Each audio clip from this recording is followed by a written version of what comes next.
Everyone wants the calling, but few are willing to be healed enough to carry it. Welcome to The Healed Show, where we go deep to restore your foundation through spiritual formation and inner healing. I'm Frances, therapist, pastor, and coach for high-capacity leaders who have done it all, yet still feel undone. Here, we rebuild your inner world with God so you can lead with clarity, strength, and the kind of peace that transforms everyone you lead. Take a breath. Let's begin. Dreams are one of the most overlooked and powerful ways that God speaks to his people. And it's a way in which he speaks without filters. Dreams are God's idea. They are meant to be redemptive, and they're not just for believers. We have this body while we're on the earth, this physical body. And while our body sleeps, our spirit doesn't sleep. Our spirit has senses. They're spiritual senses, just like your physical body has 5 senses. So you have not just physical eyes, but you have spiritual eyes. You have spiritual ears. So in 2 Kings 6:15-17, Elisha could see that the whole mountain was full of horses and chariots, a fire all around Elisha. So spiritual things are there, whether you see them or not, whether you're aware of them or thinking of them or not. Throughout Scripture, God uses dreams to guide people, warn them, reveal hidden things, prepare them for what's coming, and to deepen their relationship with him. Joseph was someone who received some really amazing dreams. When he told his family his dreams, the first involving his brothers' sheaves of wheat bowing to his sheaf, and then the second dream with the sun, moon, and stars, and 11 stars bowing down to his star, an interpretation wasn't necessary because they lived in a culture in which dreams were important. It was a dream culture. Everybody understood that dreams were really important. So in the Bible, we have Daniel interpreting dreams, Pharaoh and Nebuchadnezzar receiving dreams, and Joseph, the earthly father of Jesus, received direction through dreams. So dreams are woven throughout the Bible, and it's clear that God speaks through dreams. The question is, are we paying attention? And are we discerning our dreams by wisdom and revelation? Dream interpretation is a skill that you can develop with the help of God. Dreams are pretty amazing because they bypass our defenses, our consciousness, and they bring our attention to what is happening underneath the surface. You all know what an iceberg looks like. It's like we're going way under the water to see what's there that's often not in our awareness. So our subconscious creates these kind of like blocks or gates where we can't access everything at once because we might literally go insane. And so dreams help surface things gradually. God brings really important things to our awareness through dreams. One of the reasons I love dreams is that they reveal what we are unwilling or unable to admit, things that are kind of our blind spots or our repressed emotion. And when we're awake, many of us live in denial. So during the day, we often just live in our heads, we rationalize, we defend ourselves, we minimize, explain away things. But in dreams, those defenses go away. It's like our gatekeeper goes away and God shows us the truth. God communicates with us through dreams because he cares about us and because God reveals the things he wants to heal or the things you need to change and be aware of. Take advantage of the dreams that you have. So let me tell you briefly about my history with dream interpretation. It all started when I started seeing a therapist about 20 years ago, and as issues began to surface, I was very unaware of myself. I started having these really significant dreams. I saw landscapes that defied gravity. I was asking in my dreams, like, how is this possible? I'd be looking at these landscapes or these things in nature that could not, really, they could not exist. And I was having dreams about being fenced in an arena with these large, wild, ferocious animals that looked like they wanted to tear me apart. And I was frozen and just like waiting to die. So I came to understand that with my dreams around these landscapes that defied gravity, I was in a season while I'm doing therapy where I was in a completely unknown space. I'd never been there before. Everything was unfamiliar. And so my dreams reflected that. And with my dreams with all these ferocious animals, I came to realize that they were actually they were symbols of my repressed anger. And I had repressed anger my entire, the first couple decades of my life. And I thought that if I came to face it and the full extent of it, that I wouldn't survive it. So my dreams were bringing anger to the surface. Then about 16 years ago, when I was completing my Master of Divinity, I was introduced to dream interpretation in a spiritual formation class, interestingly. My professor had spent many years doing dream interpretation, and he said if we could make it a regular practice, that we could accelerate our growth by 5 years. And he would do these demonstrations in class where within 5 minutes, people would start shaking and crying, coming to terms with the interpretation of the dream. It was quite a sight. So I started practicing dream interpretation with that class and spending about an hour at first per dream interpreting it. And I did come to understand so many things about myself.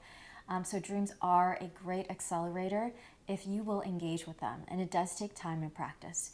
That's the reason I wanted to do this episode. Dreams can be one of the most valuable points of communication with God and accelerate your healing and growth. First, let's talk about why dreams can be so confusing for Christians, because there can be extremes. So there are Christians who dismiss dreams as not important. They're just sort of your brain randomly processing information. But we can't ignore scripture, where God repeatedly and clearly spoke through dreams. He made things obvious. Can you imagine what would have happened if when Joseph was second in command, finally, his dreams came true, and he was interpreting Pharaoh's dreams, and he was able to interpret and discern with God's help that there was 7 years of abundance and then 7 years of famine coming. So many lives were saved, and they were able to prepare for the famine because of a dream. So there's so many different reasons why God gives us dreams. He does work in mysterious ways. So in dreams, messages are communicated through symbols or metaphors, or when Jesus was here on earth, he often talked in parables. So the purpose of a dream can be a variety of things. It could be bringing something to your awareness, conviction, encouragement, a warning, preparation, healing, and so on. If you've ever tried to communicate with someone who speaks in a different language, you know that the problem isn't necessarily the message, but it's the inability to understand the language. So you can receive a message, but completely miss the meaning. That's what happens with dreams all the time.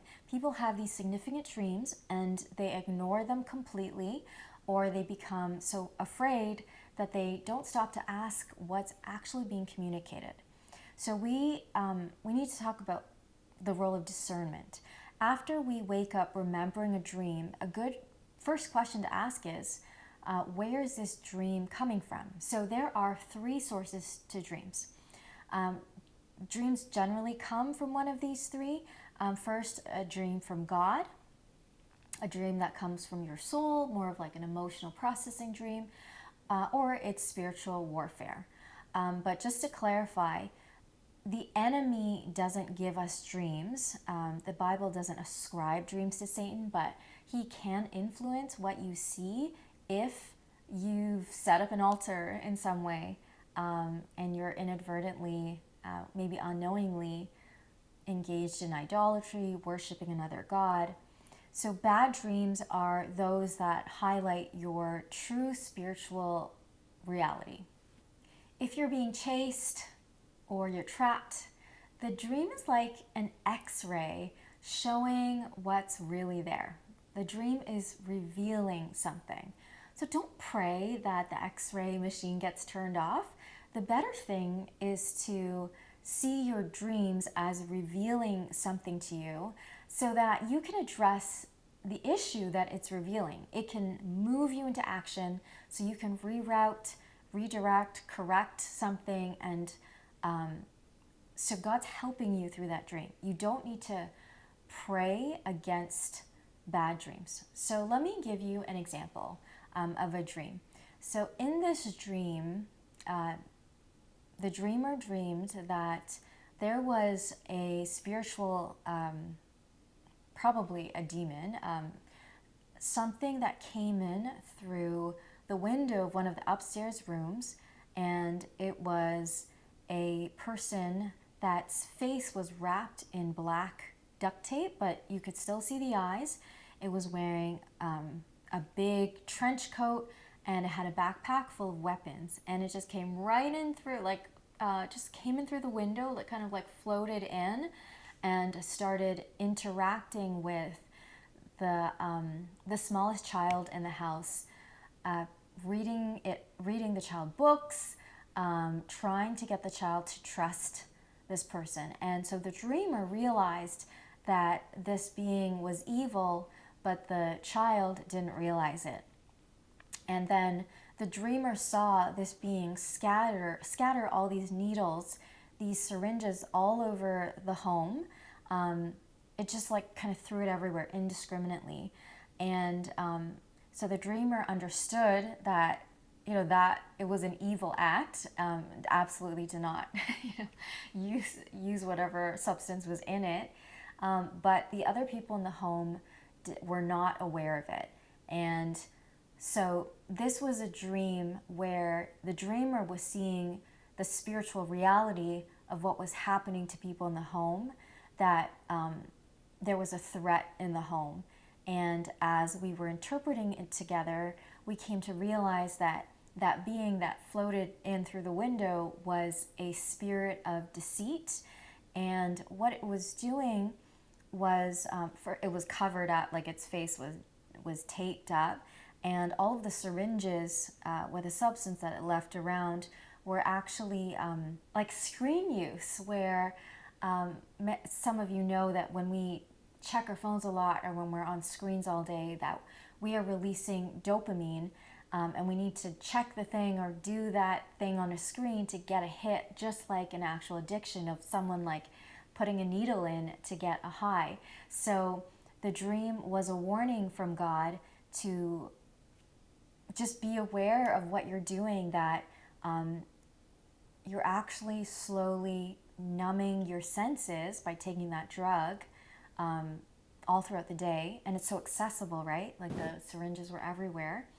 And just to reevaluate whether that was a good thing to do. So God was basically saying, like, we need to correct your behavior because your spiritual senses are getting numb. In the book, Dreams as God's Love Language by O.T. Lange, he advises that you do the following steps when you have a dream. So as soon as you wake up, have a notebook ready there to write down everything that you can remember. When you're writing everything down, you want to write down the dream in sequential order, and kind of like you could break it up into scenes if there was like scene 1, scene 2, scene 3, all the things that happen, objects, people, setting, as well as your emotions. That is, those are some of the primary keys to unlocking the meaning of the dream. For example, if you're unsure whether it's like there's something evil or if something good is happening, your emotions are your true emotions, and they can help you discern what you're facing.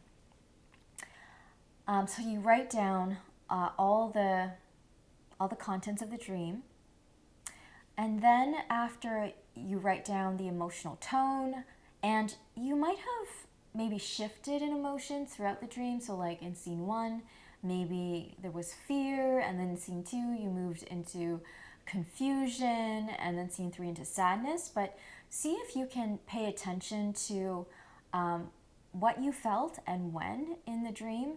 Dreams often communicate emotionally before they communicate intellectually. So sometimes you need to understand the feeling before you understand the message. And then after you write all of that down along with the emotions, look at personal associations. So regarding a symbol in the dream, so for example, if you dream of a dog, that symbol may mean something positive to you. Let's say you're someone who loves dogs, and dogs bring you comfort, and so it's a positive symbol. It represents something positive. Whereas someone else who's had negative experiences with dogs, maybe one was bitten badly as a child, they associate it with something negative. So God often speaks through symbols and dreams that already carry meaning in our lives. So he will use things that are in our culture and in our frame of reference to help us understand what it is. So look for parallels between the situation in the dream and any situations you're facing right now in your real life. Is anything feeling familiar? That is a huge clue to what it actually might be about. And then after you make those associations, then we move into prayer and discernment, asking God, what is the meaning of this dream? And what I do is I often do prayer journaling, and I journal out what I hear from God. Sometimes it takes me quite a while to interpret a dream, especially if I can feel like it's a complicated dream. There's a lot to it. Sometimes I find in prayer I'm working through it for many days. The last time I did a dream interpretation, I was journaling about it for 4 days, and I really got the message. So after you interpret the dream, you ask God, Lord, what do you want me to do with this? So the purpose of the dream is for God to reveal something that you can respond to. If God is surfacing that you are afraid of something, maybe meditating on scriptures to fight that fear, or if he's highlighting a relationship, we address the relationship, we course correct. If he highlights spiritual warfare, then we move into fighting with the word of God in spiritual warfare or intercession, taking more of a warring posture. The purpose of dreams really is for our transformation. First our revelation, and then our transformation. So if you are someone that doesn't really remember dreams, some things that you could do right away to help yourself is to, first of all, have a journal ready so that you can immediately, usually we have a very short window. If we're not used to remembering our dreams can just slip away. I had a dream once where I knew I dreamed something important, and when I woke up, I lost it. And I'm like, no! And so I just sat there okay, remember the dream. God, help me remember the dream. And then it all came back, and then more and more details came back. So that was a really interesting experience where it was slipping away, and I grabbed it and I brought it back. I wrote it all down, and I've been mulling over that dream for several weeks now. It's brought a lot of there are a lot of implications to it that are very important in my life. So if you're not someone who typically remembers dreams, you want to be ready to write it down. You can pray for God to help you remember your dreams, and particularly praying in tongues is a very good thing to do. If you pray in tongues, the more you pray in tongues, the more you're praying perfect prayers and just aligning your spirit with God's spirit. Often that helps for you to start remembering your dreams. So if you don't remember dreams at all and it's just blocked, that's actually a form of spiritual warfare where the enemy doesn't want you to grow and receive communication from God. So obviously blocking your dreams is going to be something that he'll try to do. So pray that God would recover that, and so you can pray in English about it, pray in tongues, have a dream journal ready to go right at your bedside. And then Things also shift when you treat dreams as important. It's like once you start to value dreams, you'll find more and more come. So I know I'm not there, but I know of some people who dream every single night and they're doing dream interpretation every day and they're getting all this incredible revelation from God. A lot of the things that happen in dreams are actually happening in the spiritual realm.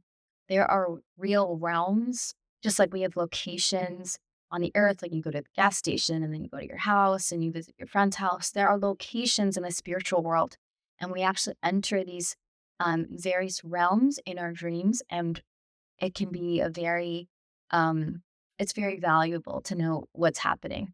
So let's not waste the revelation that God gives us through our dreams, but let's steward it faithfully by discerning the dream, responding to God with obedience, and then positioning ourselves to receive more dreams through prayer, especially praying in tongues.